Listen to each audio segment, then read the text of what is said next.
नमस्कार, स्वागत है आपका इंडिया एनालिसिस देख रहे हैं आप। मैं हूं आपके साथ प्रशिता शर्मा। देश में चुनाव प्रक्रिया पर सवाल उठने बंद नहीं हो रहे। अभी तक ईवीएम पर सवाल थे, अब वोटर लिस्ट शक के दायरे में आ गई है। संसद के बजट सत्र के दूसरे चरण में विपक्ष ने मतदाता सूची में व्यापक अनियमितताओं का मुद्दा उठाया। कांग्रेस नेता राहुल गांधी ने सूची में गड़बड़ियों पर विस्तृत चर्चा की मांग की, जिसका समर्थन अन्य विपक्षी दलों ने किया। आरोप है कि कई राज्यों में डुप्लीकेट नाम और मनमाने ढंग से नाम हटाने की घटनाएं सामने आई। ईवीएम के बाद विपक्ष क्यों उठाने लगा वोटर लिस्ट पर सवाल? क्या है विपक्ष के आरोप और सरकार का पलटवार? इसी पर आज हम बात करेंगे, लेकिन उससे पहले सुन लेते हैं राहुल गांधी ने क्या कहा। स्पीकर सर, आपने सही बात बोली कि वोटर लिस्ट क्या सरकार बनाती है। मैंने नहीं बोला नहीं, आपने बोला क्या, और आपने सही बोला कि सरकार वोटर लिस्ट नहीं बनाती है। मगर पूरे देश में वोटर लिस्ट पर सवाल उठ रहे हैं। हर स्टेट में, हर ऑपोजिशन के स्टेट में और महाराष्ट्र में black and white voter list पे सवाल उठे हैं। तो पूरा ऑपोजिशन सिर्फ मिलकर यह कह रहा है कि वोटर लिस्ट पे यहां पे एक डिस्कशन हो जाए। तो लोकसभा की कार्यवाही पूरे 1 महीने के अंतराल के बाद दोबारा शुरू हुई। तो सत्र के दौरान विपक्ष नेता राहुल गांधी ने वोटर लिस्ट का मुद्दा उठाया। उन्होंने बताया कि अपोजिशन वाले जितने भी राज्य हैं वहां पर वोटर लिस्ट में गड़बड़ी की खबरें हैं। मनमाने ढंग से वोटरों के नाम काटना, जोड़ना, ये तमाम अनियमितताएं देखी जा रही है, जिसके चलते वोटर लिस्ट पर चर्चा होनी चाहिए सदन के अंदर। और बाकी विपक्षी दलों ने भी इसका समर्थन किया है। उन्होंने कहा कि देश भर में सवाल उठ रहे हैं वोटर लिस्ट को लेकर, और पहले ईवीएम और अब वोटर लिस्ट। सवाल ये भी उठने लगे हैं अब कि क्या हार के बहाने तलाश रही है विपक्ष।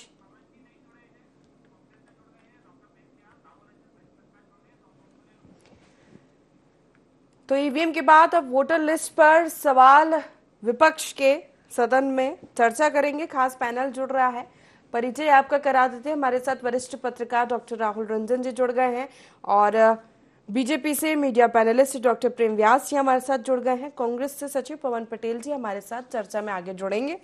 शुरुआत में डॉक्टर प्रेम व्यास जी आप ही से करना चाहूंगी चर्चा की कि पहले ईवीएम और अब जब लोकसभा की कार्यवाही दोबारा शुरू हुई तो वोटर लिस्ट को लेकर विपक्ष नेता राहुल गांधी ने सवाल उठाया है। उनका कहना है कि देश भर से वोटर लिस्ट को लेकर सवाल उठ रहे हैं, अनियमितताएं हो रही है, अपोजिशन के जितने भी राज्य हैं वहां गड़बड़ी की खबरें आ रही है। वो चाह रहे कि चर्चा हो इस पर सदन के अंदर। नहीं, देखिए, देश भर से उठ रहे हैं। उन्होंने सिर्फ 3 राज्य जहां से हालिया हार हुई है वहां का नाम लिया। उन्होंने बताइए, उन्होंने हरियाणा का, दिल्ली का, महाराष्ट्र का नाम लिया, लेकिन पश्चिम बंगाल का या जम्मू कश्मीर का उन्होंने नाम नहीं लिया, क्योंकि विपक्ष ही अपने मुद्दों पे एकमत नहीं है। प्रक्रिया होती है, प्रारूप होता है, प्रावधान होता है, उसी के तहत चर्चा होती है। आदरणीय वरिष्ठ पत्रकार महोदय यहाँ पर है, बताइए, जीरो काल में, शून्य काल में मामले को उठाया जाता है और उसके पहले नोटिस दिया जाता है। अगर विपक्ष पूरा एक मत है, एकजुट है, तो लगभग 3 सांसदों ने अलग अलग विषयों के लिए शून्य काल के लिए नोटिस दिए।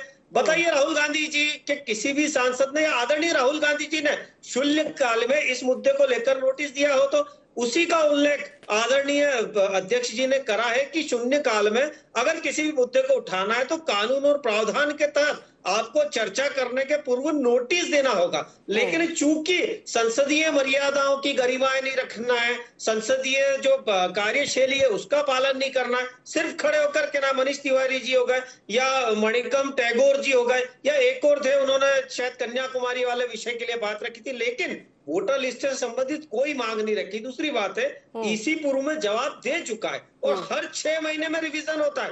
हर 6 महीने में जो है रिवीजन प्रणालियों के तहत फॉर्म 6 और 7 के अंतर्गत नाम बढ़ाए भी जाते हैं, घटाए भी जाते हैं, जिसका ब्यौरा ईसी पूर्व में दे चुका है। तो मुझे लगता है कि सिर्फ हार का जो ठीकरा है, और उसके बाद अभी चुनाव हुए थे ना, तेलंगाना में बैलेट पेपर से चुनाव हुए, 3 में से दोनों चुनाव 2 सीटें भारतीय जनता पार्टी जीती।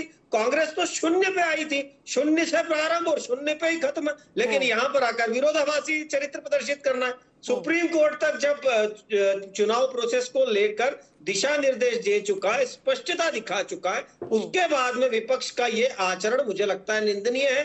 प्रक्रियाओं के तहत जो विधान तय है उसके तहत अगर बात की जाएगी तो निश्चित रूप से सदन में या सदन के बाहर जवाब मिल सकता है, लेकिन सिर्फ एक मत ना होना, इसीलिए किसी भी सांसद द्वारा उन विषयों, और उसके पहले तो प्रेस कॉन्फ्रेंस करके कांग्रेस के वरिष्ठ प्रवक्ताओं ने इन बातों को उठाया था। अगर वो बातें सही थी तो शून्यकाल के पूर्व में क्यों नहीं नोटिस दिया गया? मतलब मंशा पर प्रश्न चिन्ह है। यहाँ पर सिर्फ वितंडावाद करना है, संसद का समय खराब करना है, और इनको संसद के कार्यों से कोई लेना देना नहीं है।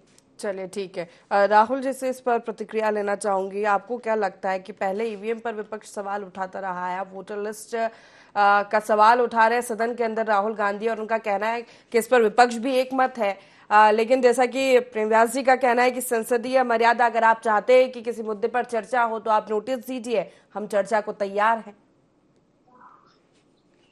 देखिए प्रस्ता जी, पहली चीज तो यह है कि शून्यकाल में वही मुद्दे उठाए जाते हैं जो प्रश्नावली में नहीं आ पाते या फिर जिनका नोटिस हम दे नहीं पाते। विधानसभा की प्रक्रिया भी वही है और लोकसभा की प्रक्रिया भी वही है।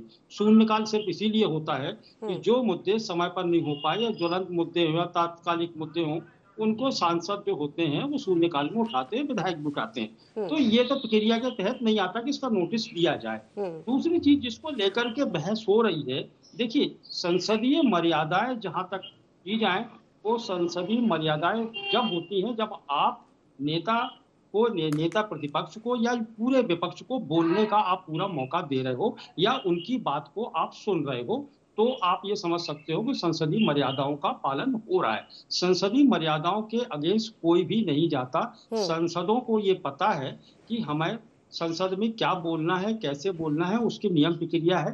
लगभग बहुत कम ही ऐसे सांसद होंगे जो आपको पहली बार चुन करके आए हों, लेकिन बाकी अनुभवी सांसद हैं, सबको क्षेत्रों का ज्ञान है और लोकसभा की मर्यादाओं का भी ध्यान है, सब लोग उसी तरह बात करते हैं। लेकिन जहां तक वोटर लिस्ट को लेकर के जो हंगामा मचा है, इस समय अकेला संसद में अभी आपको दिखाई दे रहा, पहले भी दिखाई दिया है, लेकिन संसद से लेकर सड़क तक ये मामला ज्वलंत तो हो चुका है।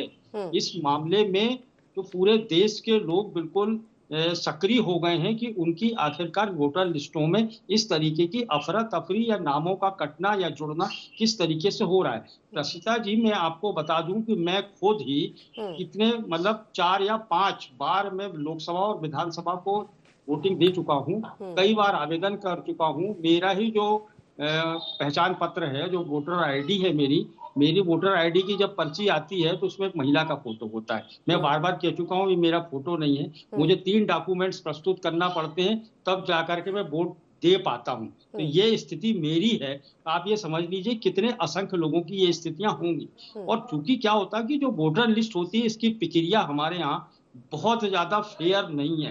देखिए बीएलओ जो काम करते हैं उनकी भी प्रक्रिया आपने देख ली। वो कॉलोनियों में आते हैं, पूछते हैं आपके कौन पड़ोस में कौन, वो नाम नोट करते हैं, चले जाते हैं। आधार नंबर भी उसी में नोट हो गया, उसमें मोबाइल नंबर भी नोट हो गया। कॉलोनियों से लोग छोड़ करके चले जाते हैं, शहर छोड़ के चले जाते हैं। तो कभी ऐसा हो नहीं पाता कि आप ये देखिए कि नाम कट रहे हों प्रक्रिया के तहत और नाम उसमें जुड़ रहे हों। हर बार ऐसा होता है कि कुछ एक्स्ट्रा जो लोग रहते हैं या शहर में, जैसे भोपाल शहर में यदि 30 लाख लोग रह रहे हैं या वोटर लिस्ट में 17 लाख लोगों के नाम है, तो आपको ये मान के चलिए कि 17 लाख में से कम 2 लाख लोग ऐसे होते हैं जो दूसरे प्रदेशों से या दूसरे शहरों से आते हैं। उनकी वोटर आईडी एक जगह होती है, लेकिन उसके बावजूद भी दूसरी जगह से उनका नाम नहीं कट पाता। और यही जाकर के निर्वाचन प्रक्रिया में दिक्कत पैदा कर रहा है कि एक ही व्यक्ति 3-3, 4-4 जगह या 2-2 जगह कैसे हो जाता है। और कई लोग तो ऐसे हैं जो मध्य प्रदेश की वोटर आईडी में भी हैं और बिहार की भी वोटर आईडी में है, या फिर उत्तर प्रदेश की, दूसरे प्रदेशों की वोटर आईडी भी उनकी बनी हुई है। आप ये कहें कि एक यूनिक नंबर होता है, लेकिन ये समझ में नहीं आ रहा कि यूनिक नंबर कैसे यहां से वहां हो जा रहा है। तो ये चीजों की छानबीन होना चाहिए कि जो प्रक्रिया है। और पिछले दिनों जो मामले आए हैं,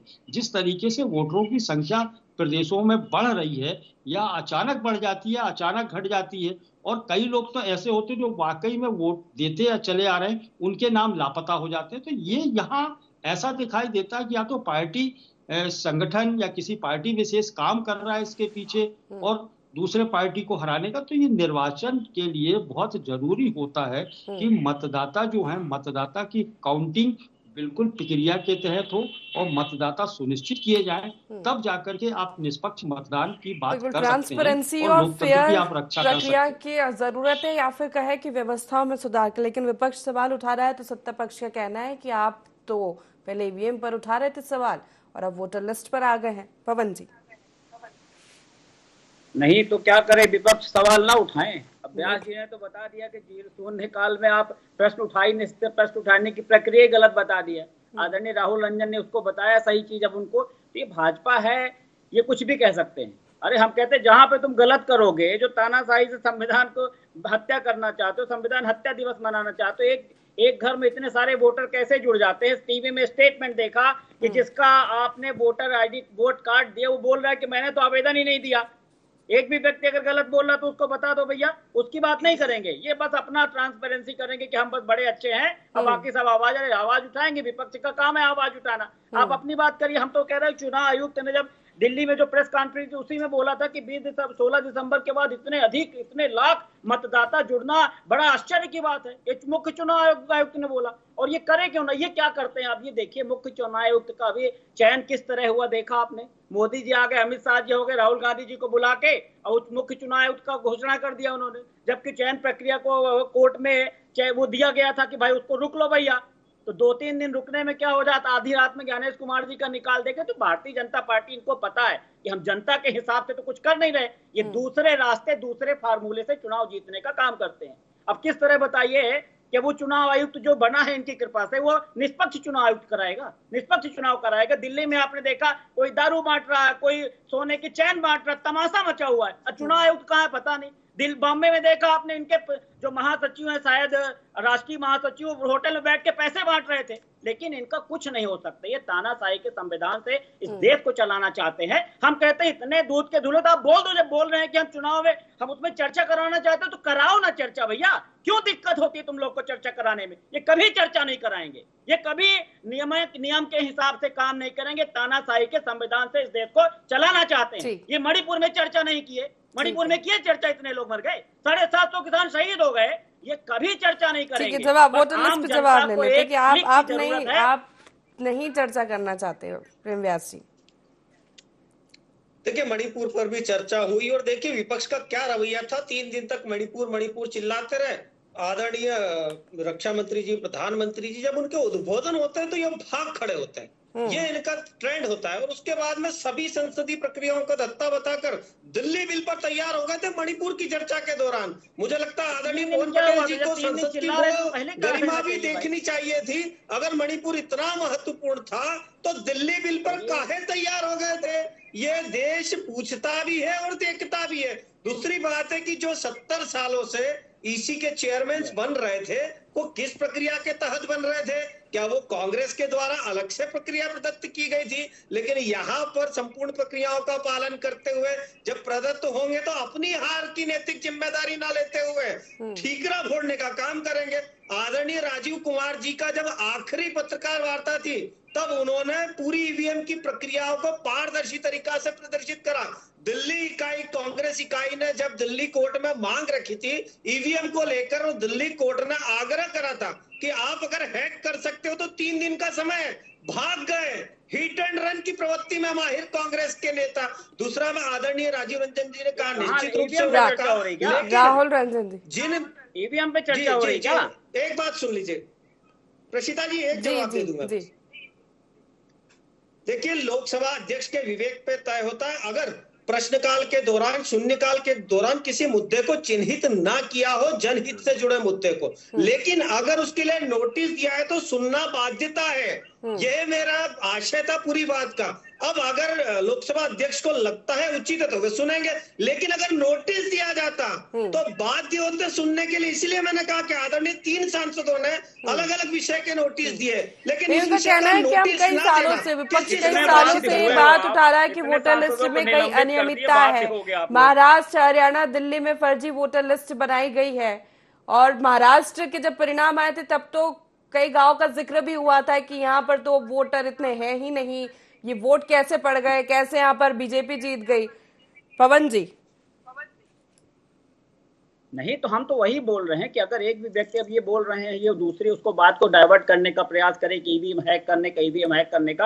अभी आपके संघ प्रमुख ने बोला है ना कि अगर एक व्यक्ति भी आपकी राय से सहमत नहीं है तो उसकी भावनाओं की कदर करना चाहिए ना। हम कहते हैं अगर एक व्यक्ति भी ईवीएम पे प्रश्न उठा रहा तो करा दो ना। आपको इतनी नीतियों पे विश्वास है, भाजपा के इतने कामों पे विश्वास है तो करा दो मत पत्र। जिस देश ने ईवीएम का निर्माण किया वो बंद कर दिया, हम बड़े एडवांस बने हुए हैं। लेकिन ये भारतीय जनता पार्टी के जिस दिन पोल पट्टी खुलेगी ये हम कहते हैं चलो अच्छा, वो तो यही कहते हैं आप हार के बहाने तलाश रहे पवन जी, वो तो यही कहते हैं आप हार के बहाने तलाश रहे। देखिए तेलंगाना में निवेदन ये है कि मैं कहता हूँ चलो सब कांग्रेस पार्टी झूठ बोल रही है, लेकिन ये बता दे क्यों जीत रहे हैं, क्यों जीत रहे हैं। जो बोलेंगे वो नहीं करेंगे फिर भी जीतेंगे। 750 किसान को शहीद कर देंगे फिर भी जीतेंगे।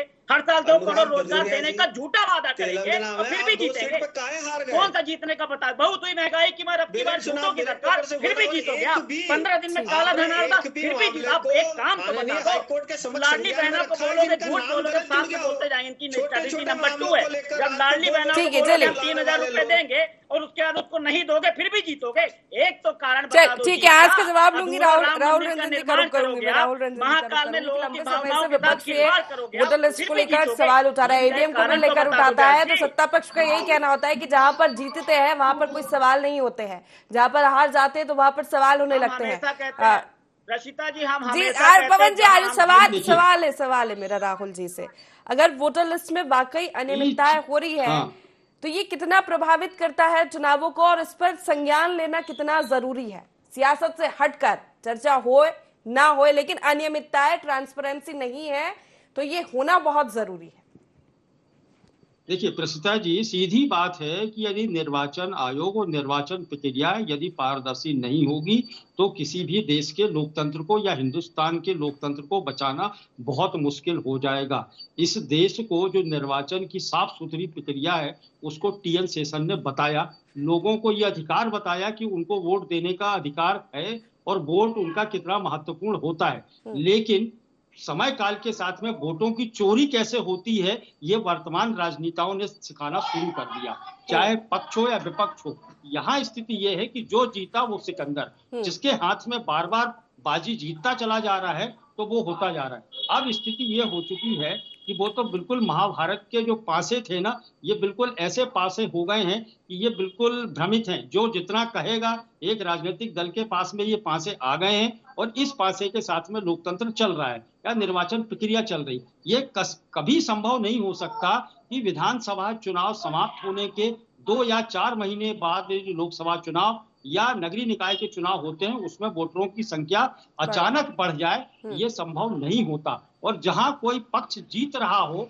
या हार गया हो, हारने के बाद में यदि विधानसभा कोई हार गया हो तो ये संभव नहीं होता कि लोकसभा में वो 100% जीत जाए। और इसके बाद जब चीजें जब सामने उभर करके आ रही हैं तो वो सच तो भी तो स्वीकार करना चाहिए। बार बार सच सामने आ रहा है, बार बार देखिए, एक बार विपक्ष झूठ बोल सकता है, 2 बार बोल सकता है, 3 बार बोल सकता है, लेकिन इसके बाद झूठ नहीं बोला जा सकता क्योंकि हिंदुस्तान में 144 करोड़ लोग हैं भाई, इतने लोग हैं, राजनेता इतने हैं, लोग जनमानस जागरूक है, सब जागरूक। और हर मीडिया में, सोशल मीडिया पे, सड़कों पे, हर जगह ये बात सामने आ गई।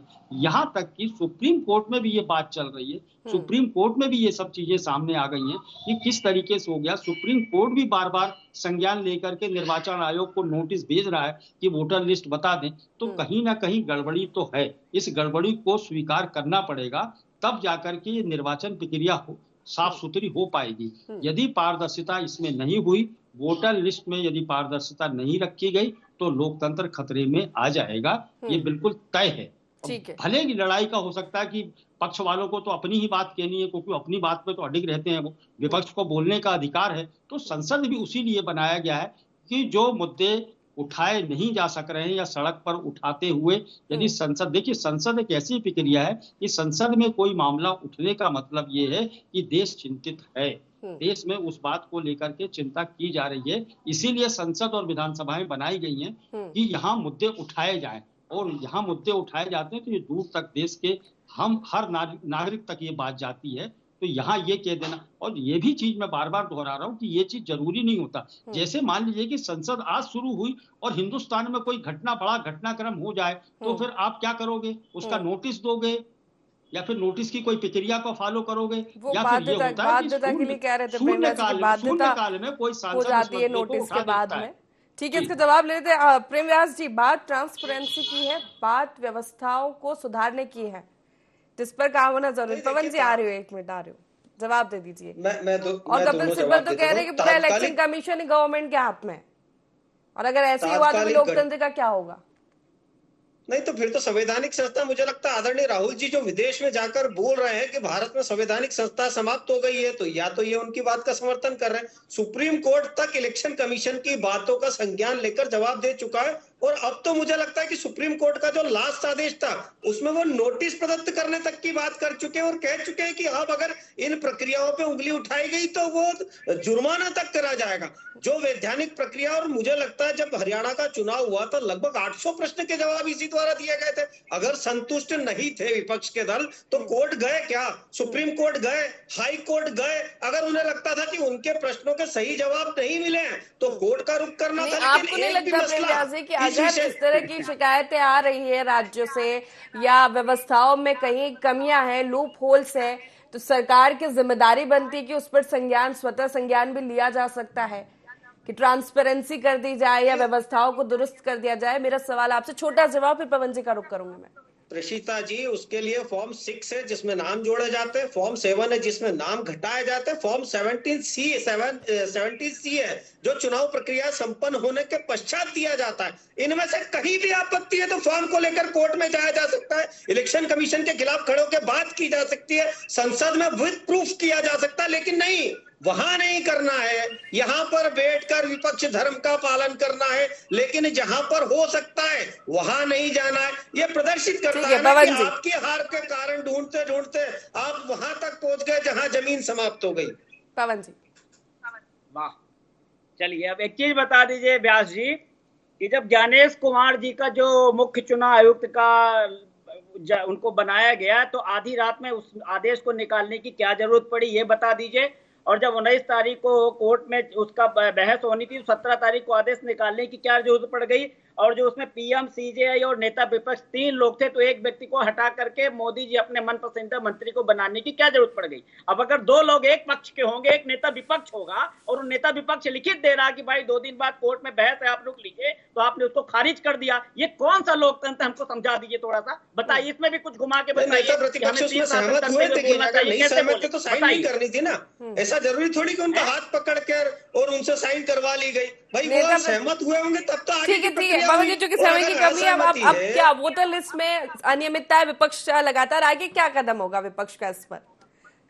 नहीं, विपक्ष देखिए, बाबा साहब भीमराव अम्बेडकर के संविधान के हिसाब से विपक्ष अपना धर्म का पालन करता रहेगा, और इनको नाको चने चबाने पर मजबूर कर देगा। जितने घपले कर रहे हैं, जितने इनके नंबर 2 के रास्ता प्लान भी तैयार रहता है इनका, प्लान ए के हिसाब से तो कर नहीं सकते, तेलंगाना में जहां पर बैलेट से वहां पर हार गए, स्ट्रेटजी है। प्लान ए के तहत हम बहस करने को तैयार हैं, बता दें। हम सबसे बड़ी बात कहते हैं कि जिन वादों को आप चुनाव में झूठ बोलते हो, वो झूठ को पूरा करो और आपकी सरकार बने, मैं ताली बजाऊंगा। लेकिन आप वो कुछ पूरा नहीं करोगे, झूठ बोलोगे, महंगाई पे आदमी को मारते जाओगे, बेरोजगार आत्महत्या करता जाएगा, किसान आत्महत्या करता जाएगा, लेकिन सरकार हमारी बनेगी। चलिए ठीक है, अब वो सदन में उठा है ये मुद्दा, तो अभी देखना होगा कि इस पर चर्चा होती है नहीं होती है, सरकार का क्या रुख होता है और इलेक्शन कमीशन की क्या प्रतिक्रिया इस पर आती है। आप तीनों मेहमानों का बहुत शुक्रिया हमारे साथ इस चर्चा में शामिल होने के लिए। अगर वोटर लिस्ट में वाकई में अनियमितता है और ये चिंता है विपक्ष की कि इस पर सदन में चर्चा होनी चाहिए, और अगर ट्रांसपेरेंसी नहीं है तो व्यवस्थाओं को दुरुस्त किया जाए, क्योंकि निश्चित ही वोटर लिस्ट से जनता, लोकतंत्र और चुनाव से जुड़ा हुआ है, और अगर इसमें कई खामियां हैं तो उसको दुरुस्त करने की बहुत जरूरत है। फिलहाल एनालिसिस में इतना ही। बने रहिए IND24 के साथ। नमस्कार।